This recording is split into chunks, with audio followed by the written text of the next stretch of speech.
Hello bachcho, so let's understand this question. So the question says, what is the major concern of the Ganga Action Plan? मतलब कि जो Ganga action plan था उसका major concern क्या था। तो सबसे पहले हम की कंसेप्ट को डिस्कस करेंगे। तो हमारा की कंसेप्ट क्या होगा? हमारा की कंसेप्ट होगा गंगा एक्शन प्लान। तो सबसे पहले हम ये जानते हैं कि गंगा एक्शन प्लान का एम क्या था। तो उसका एम था कि इम्प्रूव करना पानी की क्वालिटी को और वाटर पोल्यूशन को लोअर डाउन करना। अब हम बात करेंगे major concern of the Ganga action plan के बारे में। तो सबसे पहला क्या है?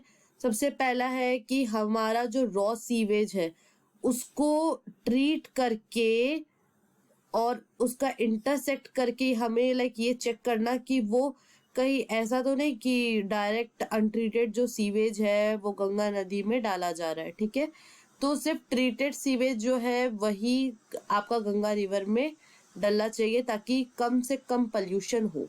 ठीक है, दूसरा ये था कि कुछ इंडस्ट्रीज क्या करती है, वो अपने वेस्ट को बिना ट्रीट किए डाल देती है, जिसकी वजह से कई हैवी मेटल पॉल्यूशन, यूट्रोफिकेशन, ऐसी बहुत सारी प्रॉब्लम उभर के सामने आती है। राइट, तो हमें ये इस बात की इंश्योरिटी लेनी है और इस बात को अच्छे से एनफोर्स कराना है कि कोई भी इंडस्ट्रीज जो है वो अपने इंडस्ट्रियल वेस्ट बिना ट्रीट किए नहीं डाल रही है पानी में। ठीक है, अगर वो ट्रीट करके डालेगी इंडस्ट्रियल वेस्ट को तो इससे गंगा में कम से कम पोल्यूशन होगा। और तीसरा, मॉनिटर करना रिवर वाटर की क्वालिटी को।